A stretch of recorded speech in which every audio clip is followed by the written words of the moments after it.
How do you determine the domain of an equation? In general, the default domain is negative infinity to positive infinity. For this class, the two special domains that we have to worry about are square roots must be greater than or equal to 0, and any x in the denominator means your denominator cannot equal 0. What happens if I have multiple things going on? So in this first example, I have a square root, so that must be greater than or equal to 0, and I have a denominator that cannot equal 0.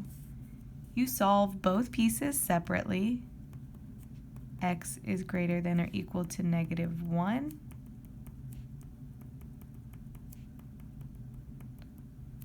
And then see, where do these two ideas overlap? For me, I have to plot that on a number line.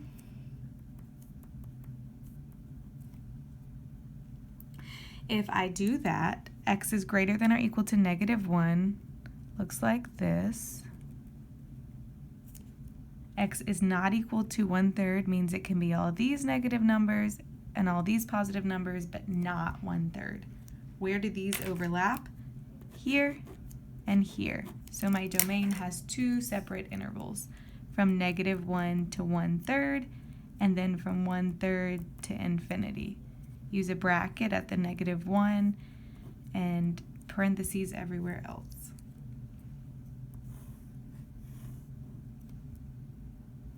Similarly, if I want to find the domain here, I use my square root rules and my denominator rules. X is greater than or equal to 1. X is not equal to -5. Where do these two ideas overlap? I have to plot them on a number line. X is greater than or equal to 1. X is not equal to 5.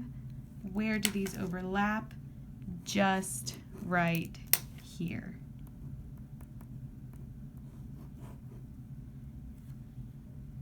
So just realize, even though we have two things going on here, you don't always have two different pieces of your domain. It depends on how these numbers line up on your number line.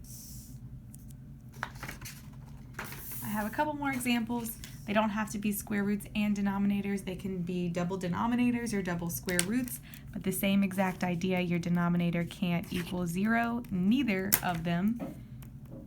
So x can't be 1 and x can't be -2. Where do these ideas overlap? If I plot x is not equal to 1 on a number line, it looks like that. If I plot x cannot equal -2 on a number line, it looks like that. And where they overlap, you have 3 intervals. From -infinity to -2, from -2 to 1, and from 1 to infinity. Sometimes your denominator looks a little bit crazy, and if that happens, factor this. So x squared plus 7x plus 10 can be factored into x plus 2 and x plus 5. Neither of these denominators can equal 0, so it's the same idea as the last example.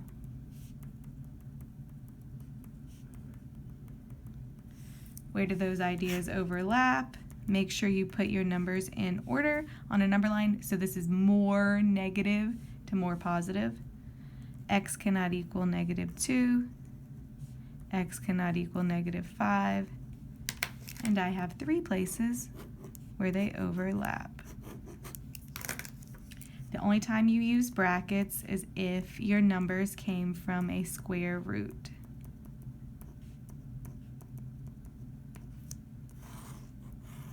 And we always put u's in between our intervals.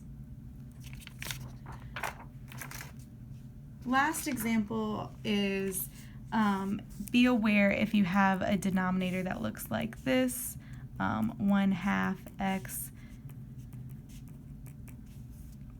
Yeah, I do have a denominator here, but there's not an x there, and so 2 is never equal to 0. So in this case, this denominator isn't something I worry about. It doesn't have an x in it.